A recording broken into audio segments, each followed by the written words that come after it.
Before Copernicus, my proposal were just technical specs, pages of numbers that clients had to trust on faith alone. But everything changed when I started using ESA satellite data. Now, when I submit proposal, whether it's for a site in Laguna or Mindanao, I attach maps generated from Jupyter Lab, Copernicus Lab Hub, and Sentinel Hub, showing temperature anomalies, heat map, humidity, ground conditions, and environmental factors at the client's exact location. When clients see their own site from space, they believe me.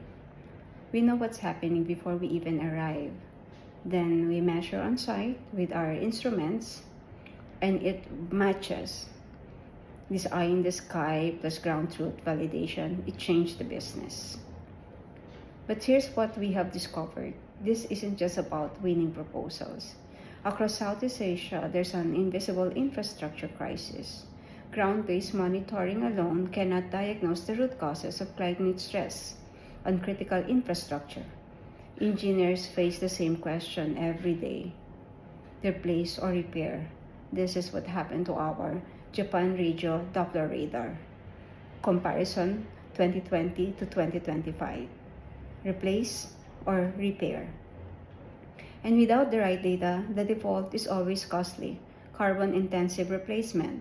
This diagnostic gap is costing the Philippines over 1.3 billion euros in unnecessary spending. That's embedded carbon, wasted resources, and missed climate action. Solution. We built and developed something bigger by fusing ESA Copernicus Sentinel data with local ground sensors, created GridShield platform that moves measurement effects to understanding causes.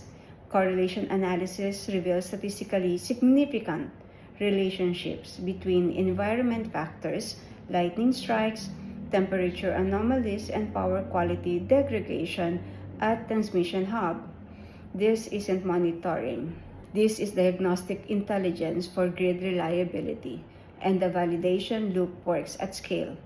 Satellite data intensify the stress patterns. Ground sensors confirm and degradation. Engineers make targeted interventions instead of replacing entire system.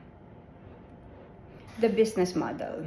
We've turned this into a sustainable business model with multiple revenue streams, carbon credits from avoided emissions, grid protection, and ESG compliance reporting.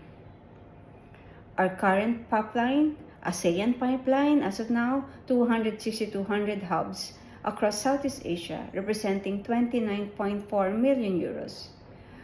We're proving the market services. Our current pipeline, ASEAN pipeline, as of now, 200 hubs across Southeast Asia, representing 29.4 million euros. We're proving the market services. We've turned it into a sustainable business model. We're proving the market for climate-resilient infrastructure. And our franchise model ensures local capacity building. Filipino engineers trained on EU space data, creating jobs while protecting infrastructure. The pilot results speak for themselves. We've already prevented 125,000 euros in unnecessary replacement costs and 15 tons of CO2 emission by enabling targeted repairs. Our predictive analysis forecasts a decade of grid stability challenges ahead, and we're building the shield to meet them.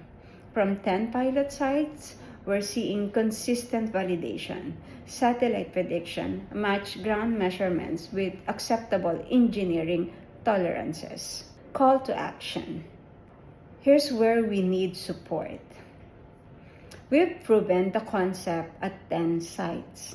Now we need to scale to 1,000 across the Philippines and ASEAN. That's a difference between a successful pilot and a regional climate solution. This is how we turn EU space data into climate action. This is how we protect critical infrastructure while avoiding carbon emissions. This is how we build ASEAN's climate resilience with European innovation. Nobody believed me before about space data. Now, they see their sites from orbit and everything changes. Imagine that transformation at 1,000 sites. That's not just better proposals. That's a shield against climate disruption. The technology works. The business model works. The validation works. Now, let's scale.